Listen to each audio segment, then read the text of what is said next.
Baik, kita lanjutkan pembahasan kita tentang pembuatan ekstrak. Di topik kita kali ini tentang pembuatan ekstrak itu ada 3 topik, yakni pendahuluan, kemudian definisi tentang ekstrak, kemudian kontrol kualitas ekstrak itu tersendiri. Baik, kalau kita ingin mengembangkan obat ya dari tanaman obat ya, jadi obat yang dimaksud di sini adalah sediaan fitofarmasi gitu ya konteksnya ya. Jadi pertama-tama ya tentunya kita itu memilih terlebih dahulu ya. Jadi screening awal ya, memilih terlebih dahulu apa tanaman yang akan kita kembangkan untuk menjadi sediaan fitofarmasi dengan kegunaan tertentu atau efikasi tertentu ya. Tentunya ada 3 cara begitu ya. Kita memilih tanaman itu, yang pertama random screening. Jadi kita random aja begitu ya, acak aja, kita ambil tanaman ini, tanaman itu ya. Tentu saja itu banyak kelemahannya ya, karena tidak ada landasan ilmiahnya.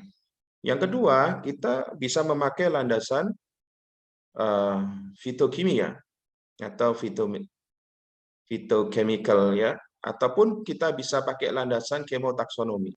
Jadi kita itu akan mengembangkan suatu sediaan fitofarmasi, kita memilih tanaman karena kandungan kimianya.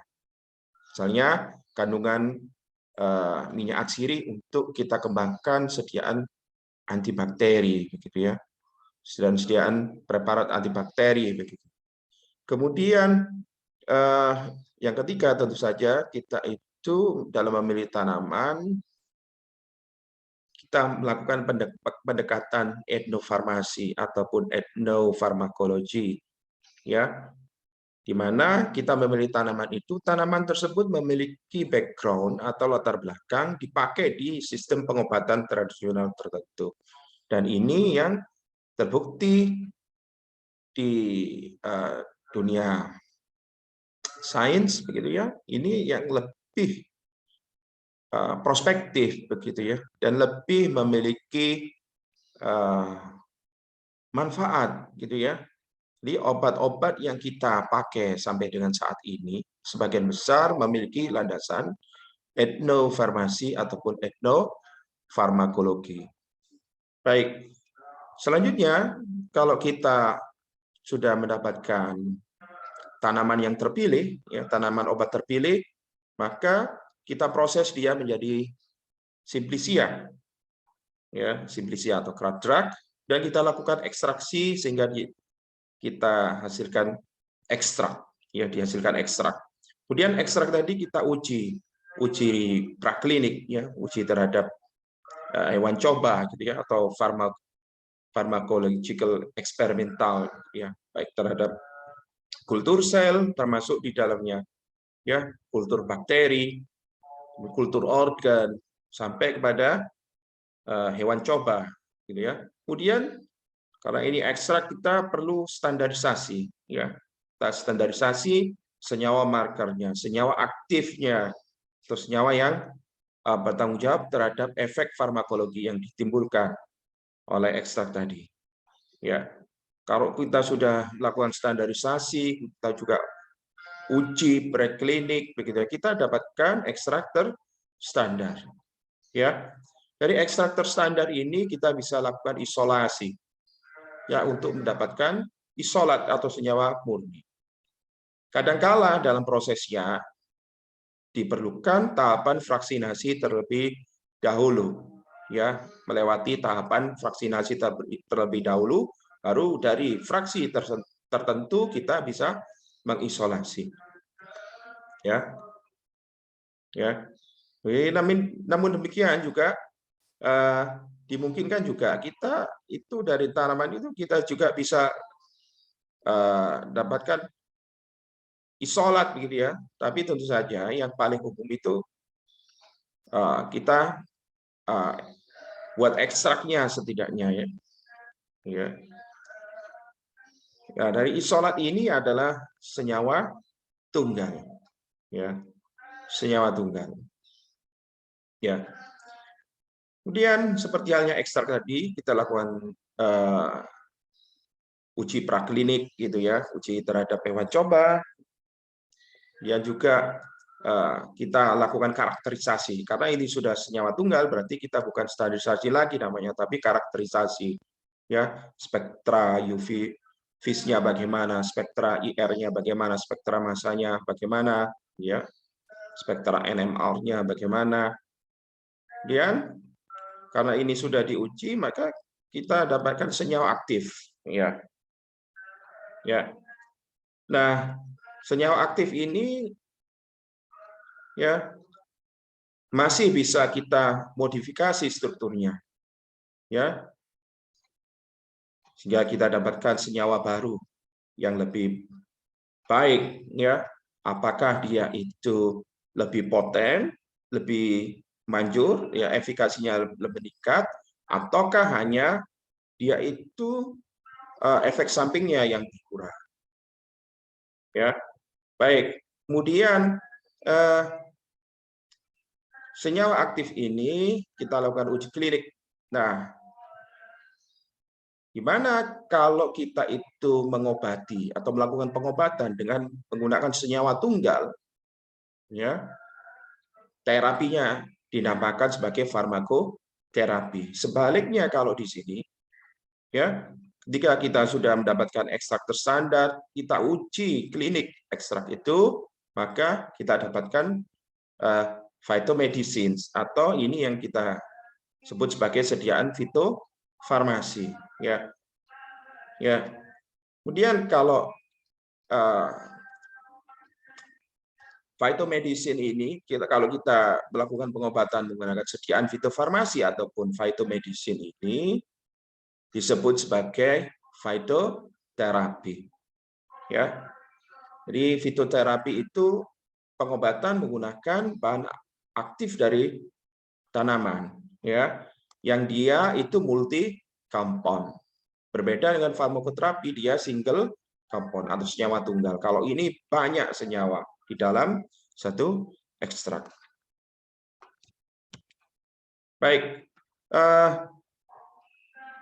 Kemudian kita berikan view ya bagaimana kita itu mengisolasi senyawa untuk keperluan farmakoterapi. Misalnya dari tanaman Salix alba atau willow tree, ya. Ya. Pada bagian korteks dari Salix alba ini terdapat kandungan senyawa salisin, ya, glikosida dari asam salisilat, ya. Ya, kita hidrolisis gitu, glikosida salisin ini dia akan mendapatkan, kita dapatkan asam salisilat, ya. Asam salisilat ini pada awalnya dikembangkan untuk analgesik antiinflamasi. Namun demikian, dia ternyata mengiritasi saluran cerna. Yang sangat mengiritasi saluran cerna. Kemudian di sisi lain dia juga digunakan sebagai antiseptik, ya, antiseptik topikal, ya, pada sediaan-sediaan bedak misalkan, ataupun sediaan tinktur, ya, untuk anti jamur begitu, ya. Kita gunakan asam salisilat dalam larutan etanol, ya. Nah, asam salisilat ini dibuat turunan semisintesisnya, ya, dengan mereaksikan asam salisilat dengan anhidrit asetat, kita hasilkan asam asetil salisilat atau yang dikenal dengan nama asetosal, ya, nama generiknya, kemudian nama dagangnya aspirin, ya, dari Bayer, ya, aspirin, ya, sebagai obat analgesik antiinflamasi. Ya, ini adalah senyawa ester dari asam salisilat. Dan senyawa bentuk ester dari asam salisilat ini, aspirin ini atau asetosal ini, dia efek sampingnya terhadap GIT atau saluran cerna jauh lebih kecil daripada asam salisilat. Kemudian para klinisi masih memandang bahwa efek samping dari asetosal atau aspirin ini terhadap saluran cerna masih belum cukup baik.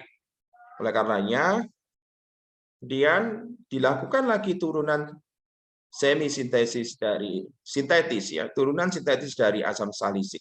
Asam asetil salisilat atau asetosal ini adalah senyawa yang kita sebut sebagai ibuprofen. Ya, ibuprofen ini memiliki aktivitas analgesik antiinflamasi seperti halnya asetosal, tapi dia memiliki efek samping terhadap saluran cerna atau GIT yang lebih rendah daripada asetosal. Baik, kemudian ketika kita bandingkan dengan fitoterapi, apa yang ada di fitoterapi dengan farmakoterapi itu berbeda, ya. Jadi misalnya untuk ekstrak ya valeriana dari tanaman Valeriana officinalis, ya. Dalam ekstrak valeriana itu ada senyawa yang namanya valtrat, dihidrovaltrat, valerianic acid, kemudian valerenol, ya. Ekstrak valeriana ini ya memiliki efek sedatif, ya, hingga ekstrak valeriana ini digunakan untuk terapi insomnia, ya, atau susah tidur, ya. Namun ketika diisolasi masing-masing senyawa ini, ya, senyawa marker dalam ekstrak valeriana ini ternyata dia tidak memiliki efek sedatif. Apakah itu valtrat, dihidrovaltrat, valerianic acid, valerenol? Ya tidak. Ya ketika diuji masing-masing ini tidak punya efek sedatif. Oleh karenanya, ya dimungkinkan keempat senyawa ini dan juga senyawa-senyawa yang lain dalam ekstrak valeriana ini terjadi sinergisme, ya, sinergisme. Hingga gabungan dari senyawa-senyawa ini ya bersinergi memberikan efek sedatif. Demikian juga misalkan dalam kasus ekstrak ginkgo biloba, begitu ya. Ekstrak ginkgo biloba, ginkgolit A, ginkgolit B, ginkgo flavon itu kalau kita uji masing-masing dari senyawa ginkgolit A, ginkgolit B, ginkgo flavon, kemudian senyawa lain dalam ekstrak ginkgo biloba itu dia memiliki aktivitas yang berbeda, ya. Ada yang aktivitasnya antiinflamasi, ada bersifat antioksidan, gitu ya. Tetapi secara kolektif, ya, senyawa-senyawa tadi dalam ekstrak ginkgo biloba, jadi ekstrak ginkgo biloba itu digunakan untuk meningkatkan perfusi darah ke otak, ya. Karena perfusi darah ke otak bagus, maka fungsi atau kerja otak menjadi bagus, terutama dalam meningkatkan memori, ya, pengingat. Oleh karenanya ekstrak ginkgo biloba seringkali ditambahkan dalam suplemen-suplemen untuk meningkatkan daya ingat. Ya. Dari contoh ini kita belajar bahwa ekstrak itu multi compound dan bisa jadi senyawa-senyawanya itu bersinergi. Dari kasus valeriana kita untuk efek sedatif kita belajar bahwa ternyata masing-masing senyawa tadi tidak memiliki efek sedatif. Kemudian dari ginkgo biloba kita belajar bahwa ternyata masing-masing senyawa punya efek sendiri-sendiri. ya. Tetapi kalau dia secara kolektif, secara keseluruhan, ekstrak ginkgo biloba dia memiliki aktivitas meningkatkan perfusi darah ke otak. Baik, itulah mengapa ya ada beberapa alasan mengapa kita itu tidak selalu mengarah ke pengembangan untuk farmakoterapi. Ya, ada beberapa alasan kita itu tidak mengisolasi senyawa aktif tunggal dari ekstrak, tapi kita lebih ke menggunakan ekstrak itu secara keseluruhan. Ya, jadi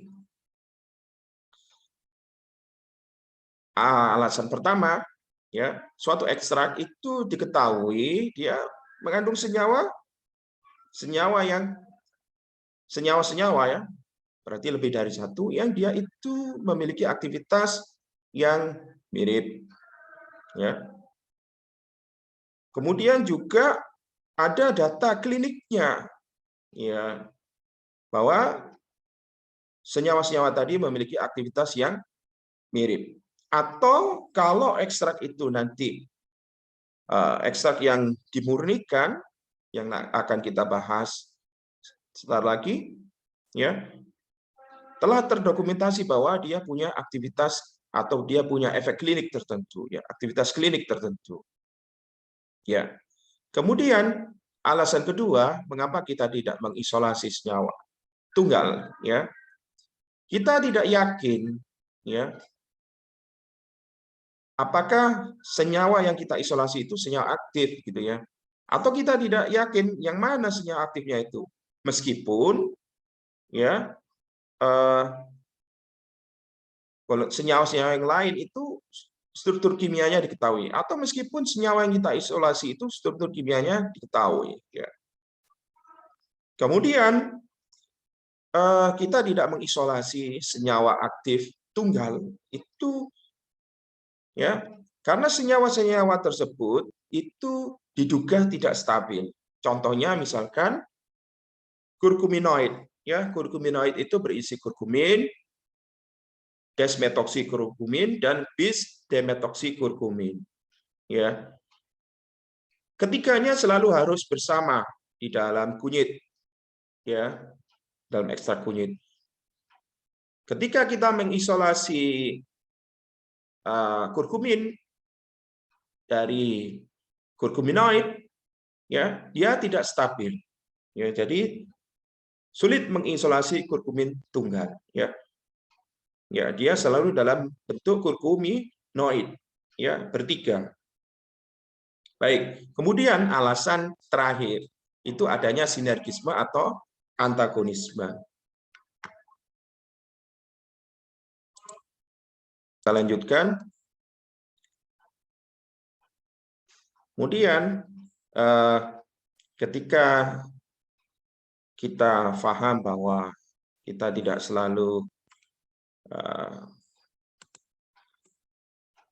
mengisolasi senyawa aktif, maka kita gunakan ekstrak itu secara keseluruhan, atau kita murnikan ekstrak itu lebih jauh untuk kepentingan terapi tertentu.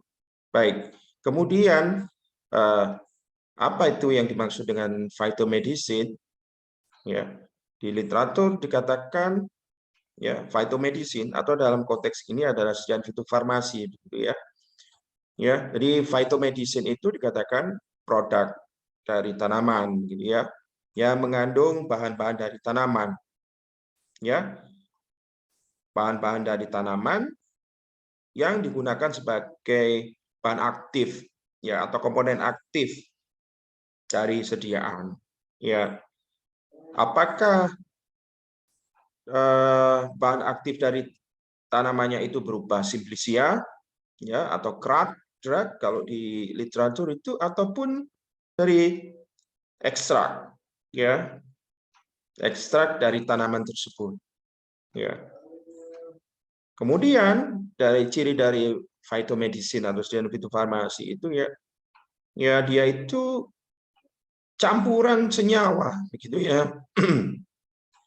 Dalam ekstrak itu atau dalam simplicia itu sebenarnya berisi campuran senyawa yang pada umumnya tidak memiliki efek yang sangat kuat, begitu ya, atau efeknya segera, immediate, gitu ya. Tapi dia itu aktivitasnya umumnya medium, ya. Kemudian efeknya itu menengah, ya, jangka waktunya menengah, sehingga terapi menggunakan ekstrak ataupun kita kenal sebagai fitoterapi itu, ataupun ya pada pengobatan tradisional yang menggunakan simplicia itu, pada umumnya kita tidak gunakan ya untuk mendapatkan efek yang spontan, begitu ya, cespleng, begitu ya. Jadi itu agak dipertanyakan ya kalau ada ekstrak ataupun simplicia ya, jamu dalam hal ini memiliki efek cespleng, itu patut dipertanyakan ya. Jadi ya efeknya itu akan gradual, begitu ya, perlahan-lahan tetapi pasti. Ya butuh waktu, gitu ya. Oleh karenanya sediaan fitofarmasi ataupun obat tradisional seperti jamu itu tidak cocok atau tidak sesuai untuk keadaan atau terapi yang bersifat kegawatan, ya, seperti antibiotik, begitu ya, misalnya, atau terapi seperti shock anafilaktik, gitu ya, yang di kegawatan, di unit gawat darurat, itu tidak cocok kalau diterapi dengan herbal, ya, jamu ataupun sediaan fitofarmasi. Ya. Sebaliknya dia cocok untuk terapi-terapi yang dia memang pengobatannya jangka panjang dan efeknya itu gradual. Ya. Analgesik misalkan itu penghilang nyeri, misalkan nyeri untuk pasca operatif itu tidak cocok kalau kita menggunakan sediaan fitofarmasi ataupun jamu, begitu ya, karena kita butuh efek yang cepat, begitu ya, dan lama, begitu ya, kalau herbal ataupun jamu ataupun sediaan fitofarmasi itu. Baik, kita lanjutkan. Kemudian apa sebenarnya ekstrak itu? Tentu kita bisa melihat di farmakope, ya, definisi ekstrak itu. Kita bisa melihat di Farmakope Indonesia misalkan, ya, yang edisi terbaru. Ya. Namun dalam konteks pembuatan ekstrak ini, kita bisa melihat definisi ekstrak itu di Farmakope Italia. Jadi ekstrak itu, kalau menurut Farmakope Italia, edisi 9, dikatakan bahwa ekstrak itu adalah suatu cairan, ya. Dalam hal ini adalah ekstrak cair, gitu ya, atau padatan, ya. Jadi bisa berupa cairan ataupun padatan, ya. Dalam hal ini adalah ekstrak kering, gitu ya, atau juga intermediate, ya, konsistensi. Ya, dia konsistensinya di antara padatan dan cairan itu, ya, atau kita sebut sebagai soft extract, ya. Di literatur yang lain disebut sebagai pilule, ya.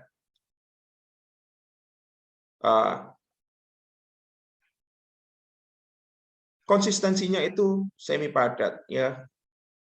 Ya, dalam beberapa kasus ya mirip dengan mentega, ya. Ya.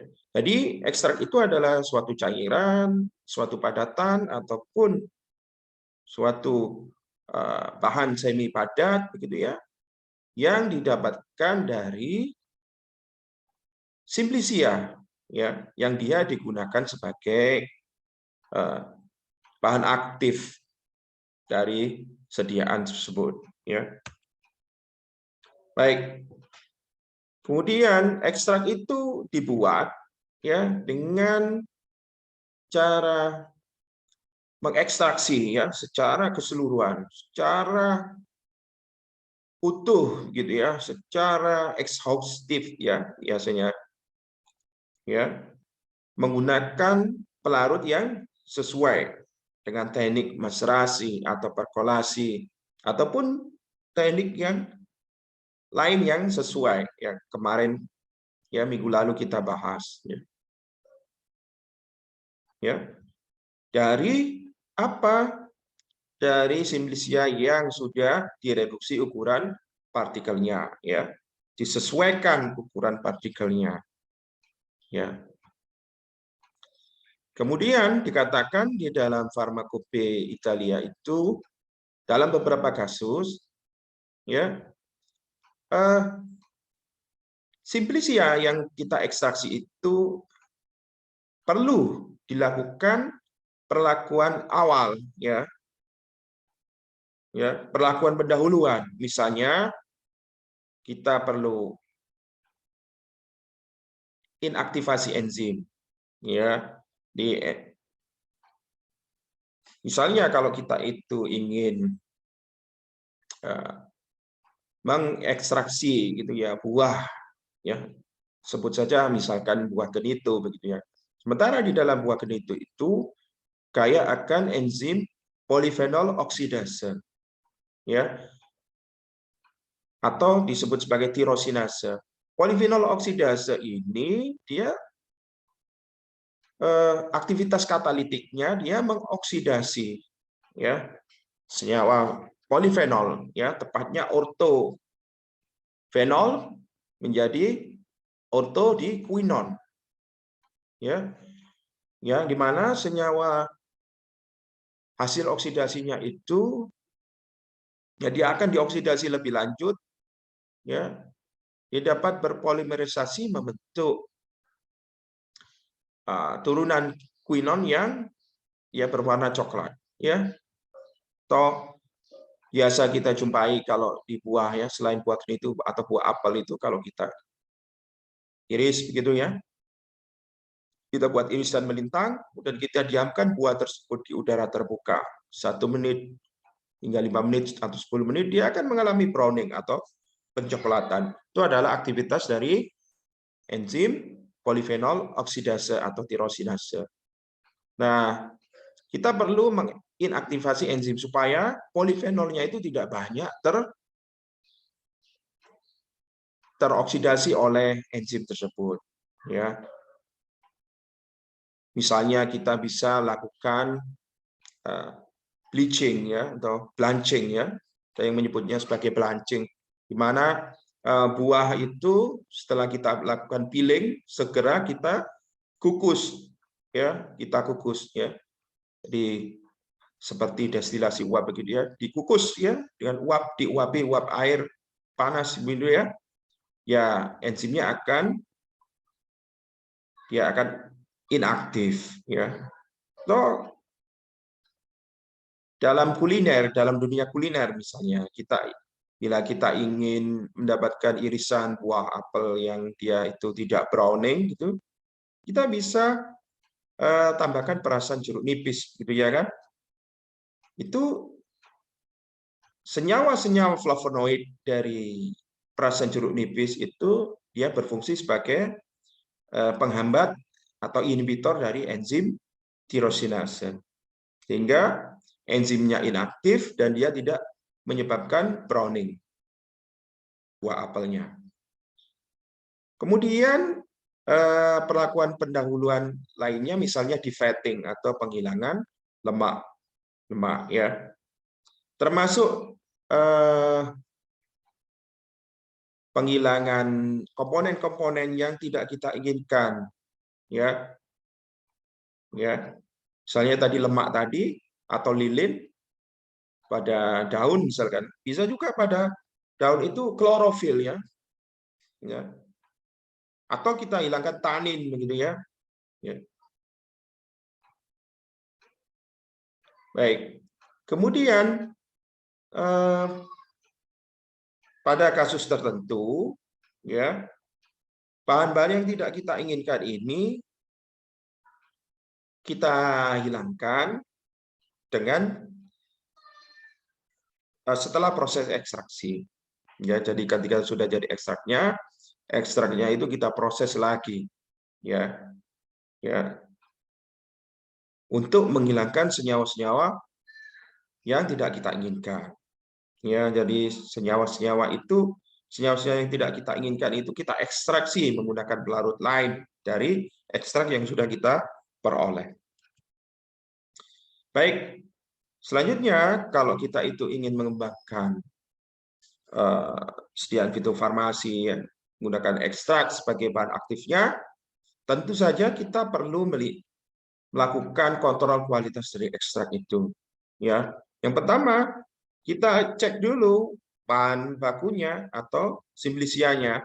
Ya, bahkan kita periksa juga autentikasi tanaman obatnya. Ya, saya rasa ini sudah kita bahas di pembuatan simplicia.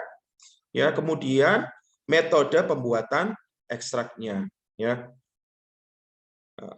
ada dua metode gitu ya, dan menurut produk yang dihasilkan ya.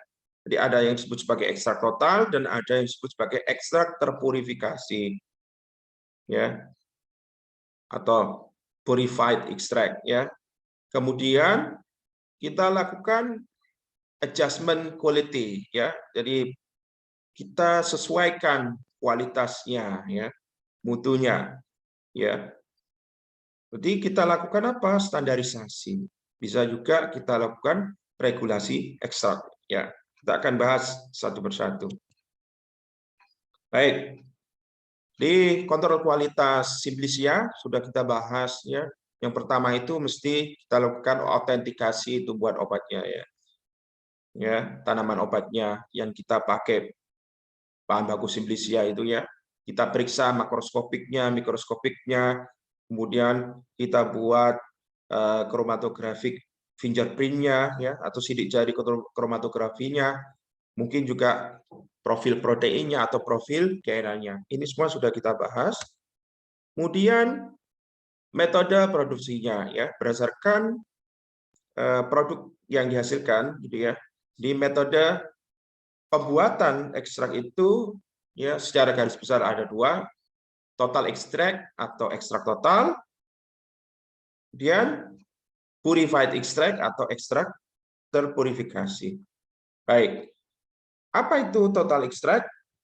Ya, total extract atau ekstrak total atau juga disebut sebagai ekstrak tradisional itu ekstrak yang diperoleh dengan cara mengekstraksi, ya, mengekstraksi simplicia dengan menggunakan pelarut ya yang sesuai.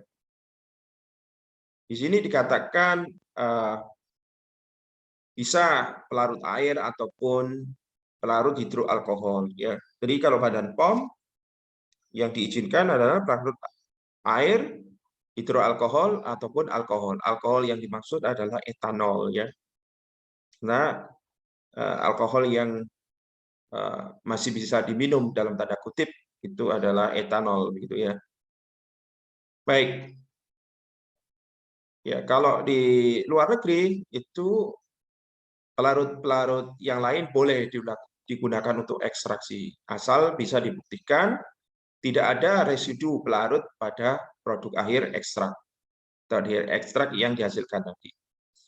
Baik, kemudian ekstrak total ini bisa dibagi menjadi ekstrak cair, kemudian ekstrak lembut ya, soft extract atau ekstrak yang semi solida tadi, kemudian juga ekstrak kering. Ya. Biasanya untuk ekstrak cair ya itu bisa kita langsung pakai dia sebagai tinktur ya, biasanya untuk pengobatan naturopati begitu ya. Ya, yang dia pemakaiannya harus diencerkan, ya, dimasukkan dalam botol tetes begitu ya. Ya. Kemudian kalau soft extract itu atau ekstrak semi solida itu pada umumnya kita tidak kendaki ya, yang bentuk semi solid itu biasanya kita keringkan dia, ya, karena kalau senyawa kimia itu dalam bentuk kering dia akan lebih stabil, ya. Sementara yang semi solida itu selalu mengandung moisture, ya, selalu mengandung uap air, ya, sehingga dia rentan untuk terdegradasi. Baik, kemudian apa itu ekstrak terpurifikasi? Ya, di literatur dikatakan ekstrak terpurifikasi itu, ya, ekstrak yang dibuat, ya, di mana bahan-bahan yang dianggap tidak berguna atau dia itu dapat menyebabkan kerusakan, gitu ya, atau dia itu tidak berpengaruh, gitu ya, terhadap aktivitas dari ekstrak itu sendiri atau efek farmakologi dari ekstrak itu dihilangkan, ya. Jadi ekstrak yang bahan-bahan yang tidak dianggap tidak bermanfaat atau tidak berguna atau inert, begitu ya, ya, atau bahan-bahan yang dianggap itu tidak begitu berpengaruh terhadap kualitas ekstrak itu dihilangkan, ya.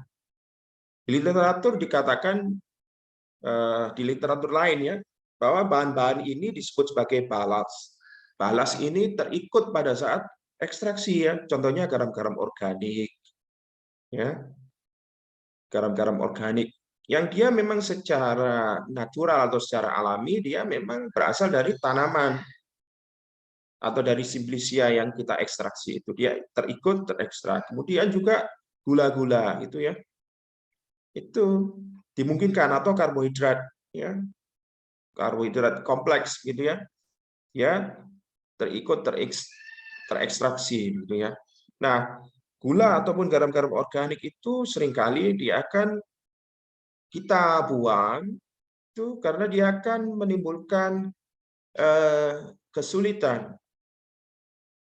untuk proses selanjutnya. Misalnya kalau kita itu nanti memformulasi ekstraknya menjadi sediaan padat, begitu ya, dia akan lengket, ya, dia akan lengket atau menjadi, ya, sehingga dia kalau dibuat tablet dia akan sticking, gitu ya. Dan wax atau lemak atau lilin misalnya, dia perlu kita hilangkan karena untuk apa? Bahan-bahan seperti lemak atau lipida itu kelarutannya sangat rendah dalam air, ya.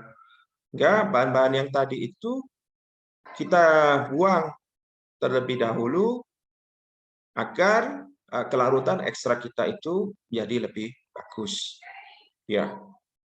Baik. Kemudian ekstrak terpurifikasi itu bisa kita dapatkan dengan cara mengekstraksi, ya,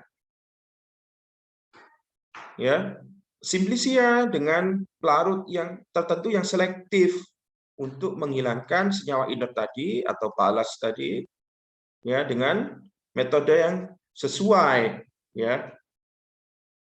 Bisa dilakukan sebelum ekstraksi yang pertama, yang utama, ataupun setelah ekstraksi yang utama. Baik.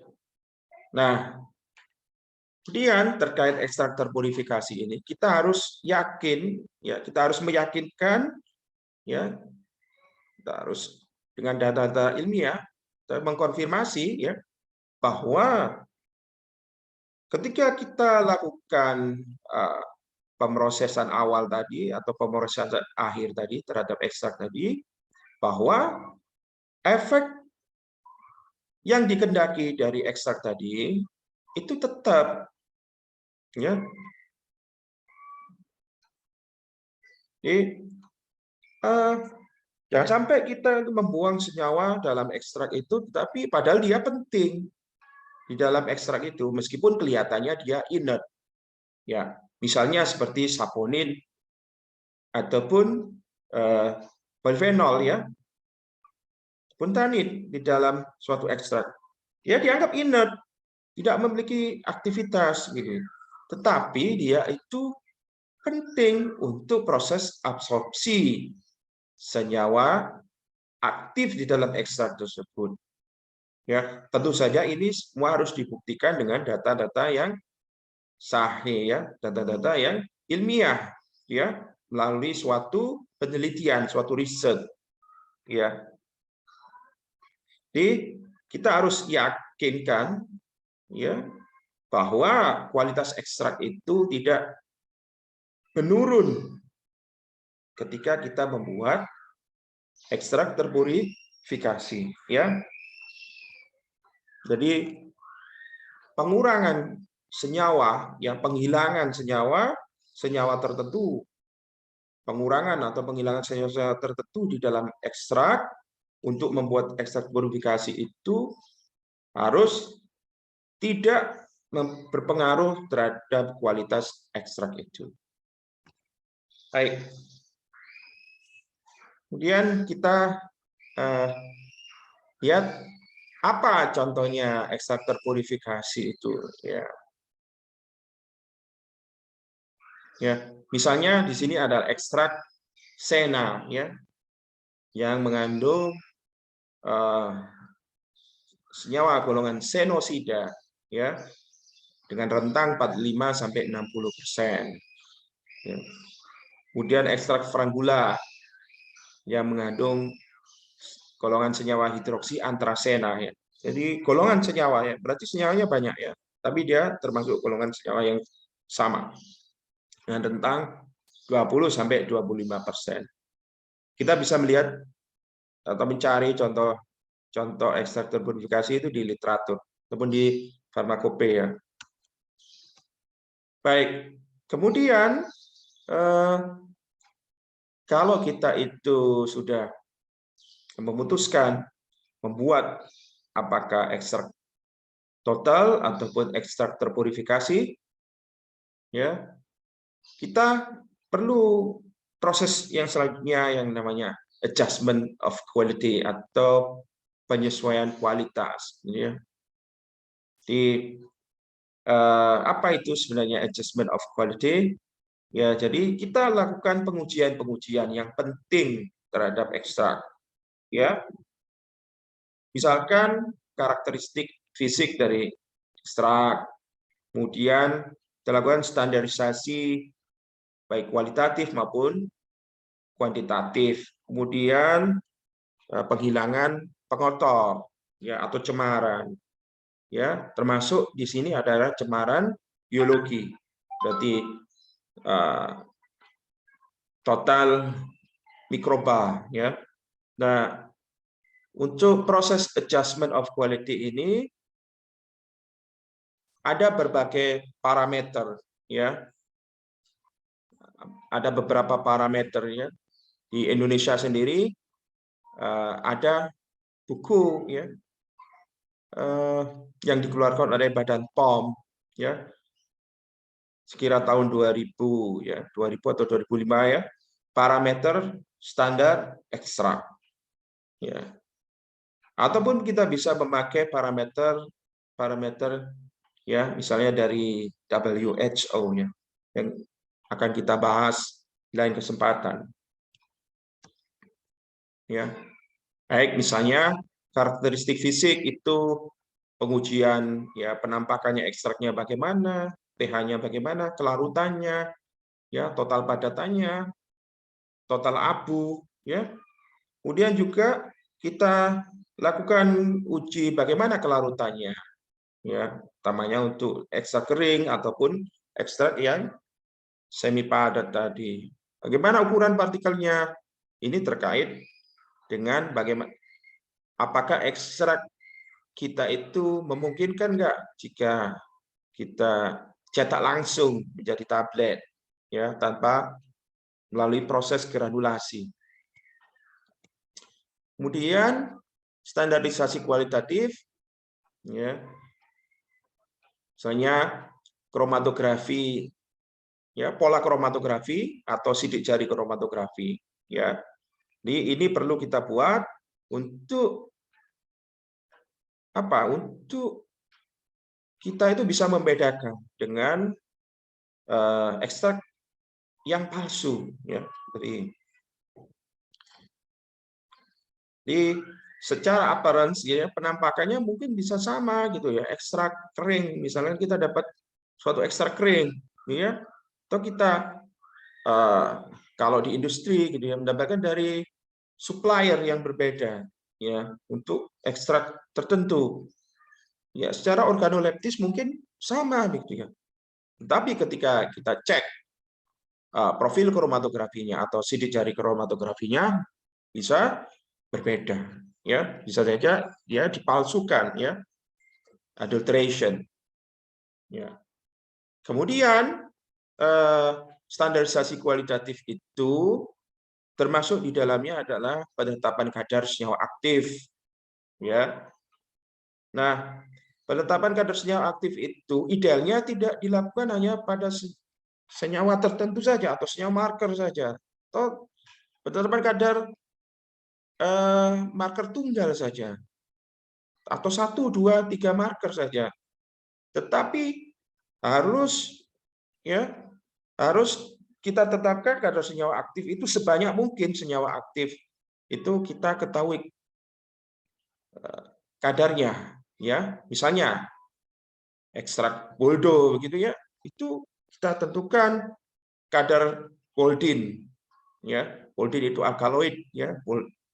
Dan bisa kita tentukan juga total alkaloidnya, kemudian atau total flavonoidnya. Ini semua dibahas di parameter standar ekstrak, ya. Kemudian kita juga melakukan uji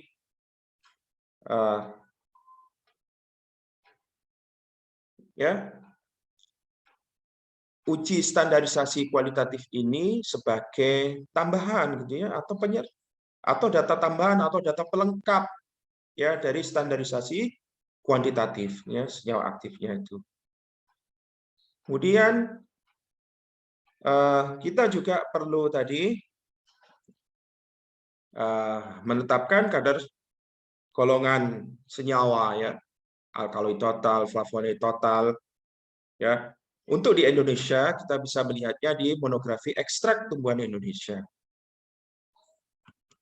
Ya. Baik, kemudian uji cemaran mikroba ini juga bagian dari parameter standar ekstrak, ya.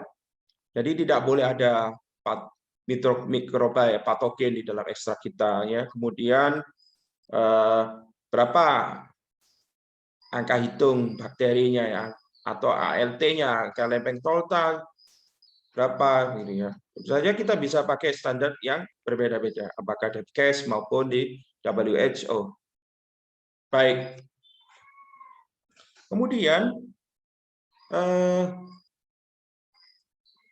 bagian dari penyesuaian atau adjustment tadi ada yang disebut sebagai regulasi ekstrak, ya. Nah, apa itu? Jadi proses penyesuaian, ya, sediaan fitofarmasi supaya, ya, kandungan aktif senyawanya itu sesuai dengan yang telah kita tetapkan sebelumnya, ya. Nah, kita paham bahwa ekstrak itu, ya, pada sediaan fitofarmasi, ya, digunakan atau dianggap sebagai atau diperlakukan sebagai komponen aktif atau bahan aktif dalam formula, ya, bukan sebagai masing-masing senyawa, ya, yang terkandung di dalam ekstrak itu, ya. Tetapi kita lihat ekstrak secara keseluruhan, gitu ya.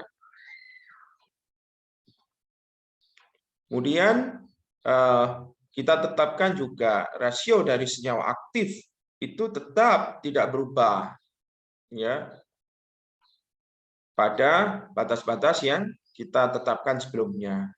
Kemudian ada baiknya kita lakukan regulasi ekstrak itu, kita mengingat kembali perhitungan kefarmasian ya. Baik, ini cara melakukan regulasi ekstrak ya secara ya diagramnya ya, secara skematis kita gambarkan seperti ini ya. Jadi kalau kita itu punya ekstrak ataupun ya ekstrak ya atau simplicia ya, simplicia dengan kandungan yang standar, biasanya di BPFI ya. Kemudian kita punya simplicia yang kandungan senyawa aktifnya itu rendah ya. Kemudian kita punya simplicia dengan kandungan aktif itu yang tinggi. Nah, kalau kita punya simplicia yang kandungannya itu sesuai dengan yang telah kita tetapkan, gitu ya, ya kita bisa langsung membuatnya menjadi ekstrak, gitu ya, langsung ya kita ekstraksi, ya, dan dibuat dia itu kita sebut sebagai ekstrak terregulasi, gitu ya, ekstrak, gitu ya. Tapi kalau kita punya ya simplicia yang berbeda ya, kita punya 2 batch simplicia yang berbeda ya. Ya, bisa kita campur terlebih dahulu ya. Tentu saja ini kita tetapkan dulu kadar senyawa aktifnya ya, markernya ya. Ya. Sehingga kita tahu oh ini dia yang kandungan senyawa aktifnya tinggi, ini yang lebih rendah gitu ya. Maka kita campur ya. Kemudian bisa langsung kita ekstraksi untuk mendapatkan ekstrak yang sesuai. Atau alternatifnya, simplicia tadi masing-masing kita ekstraksi terlebih dahulu. Jadi simplicia yang kandungan senyawa aktifnya itu rendah, kita ekstraksi, kita dapatkan ekstrak cair yang aktivitasnya yang kadar senyawa aktifnya rendah. Kita campur dengan ekstrak dari simplicia yang kandungan senyawa aktifnya tinggi. Ya. Kita campur ya ekstrak kandungan senyawa aktif tinggi dan ekstrak yang kandungan senyawa aktifnya rendah itu ya, ekstrak cairnya ya boleh kita campur begitu ya untuk mendapatkan ekstrak yang kita inginkan.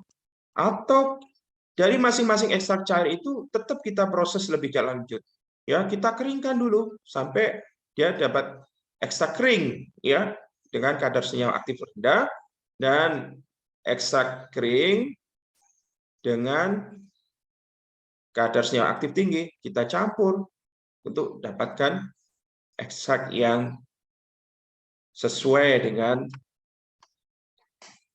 yang kita rencanakan ya, berapa kandungan senyawa aktifnya ya, dalam range tertentu ya.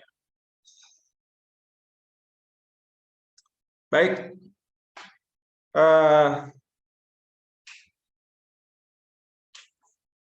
ada kalanya kita itu dalam membuat ya. Lalu bagaimana caranya membuat ekstrak terregulasi itu? Ya, caranya ya kita bisa menambahkan eksipien yang inert ya, atau bahan tambahan yang inert ya. Jadi di literatur itu istilahnya ada istilah menstrum ya. Menstrum itu solvent yang digunakan untuk mengekstraksi ya. Kemudian misalnya maserasi ya. Ya. Kemudian terjadi proses ekstraksi di sana, terjadi transfer massa solut ya, senyawa aktif begitu ya. Nah, menstrum tadi Pelarut tadi yang sudah berisi banyak senyawa aktif, yang dia sudah menjadi ekstrak cair, kita sebut sebagai misela. Ya, misela ini yang kita pisahkan. Ya. Misalnya dalam proses maserasi, ampasnya itu disebut sebagai malt. Ya. Jadi ada menstrum, misela, dan malt. Gitu ya. Baik. Kemudian misela itu ya, atau ekstrak cair tadi atau ekstrak encer sebutannya di literatur yang lain, kita uapkan ya. Jadi ekstrak yang sedikit lebih pekat ya dari awalnya kita sesuaikan sampai spesifikasinya mirip di farmakope ya. Kemudian kita timbang ya. Kemudian residu atau senyawa aktifnya dari ekstrak cair tadi itu yang sudah dipekatkan tadi itu kita tentukan ya. Ada senyawa aktifnya. Kemudian kalau sudah diketahui berapa, maka kita lakukan adjustment ya dengan penambahan ya dextrin atau laktosa untuk sebagai pengering ya. Jadi dari ekstrak cair ketika ditambahkan dengan dextrin atau laktosa dia akan menjadi ekstrak kering ya. Ekstrak kering. Tentu saja kadar senyawa aktifnya akan menurun ya. Dia akan menurun karena diencerkan gitu ya, diencerkan. Tetapi dia harus masih dalam rentang ya. Dalam rentang yang dipersyaratkan oleh farmakope ataupun farmakope herbal ya. Kemudian bisa juga dengan metode yang kedua ya. Di misela atau ekstrak cair itu diuapkan sampai benar-benar kering. Ya. Kemudian ekstrak yang kering tadi itu ditambahkan acuvan ya, bahan pengencer, dextrin atau laktosa tadi, kemudian digerus jadi ekstrak kering ya. Ya digerus ya sampai halus gitu ya. Tapi kering begitu ya. Nah, kemudian perlu kita hitung begitu ya berapa ya bahan tambahan yang ditambahkan ya. Ya, jadi ada rumusnya ya di literatur itu X sama dengan 100 min R kali A per B min T ya. R itu jadi ini rumus ini melibatkan kelembapan ya, ada faktor kelembapan dalam ekstrak ya, dalam persen, satuan persen. Kemudian ada P itu kadar senyawa aktif yang dibutuhkan gitu ya. Kemudian A itu berat dari senyawa aktif dalam gram ya, berat senyawa aktif di dalam larutan cair gitu ya. Yang tentu saja kita tetapkan kadarnya ya. Ya. Nah, jadi X itu adalah jumlah pengering atau acuvan yang harus ditambahkan dalam gram. Baik, saya rasa demikian. Terima kasih, saudara sekalian.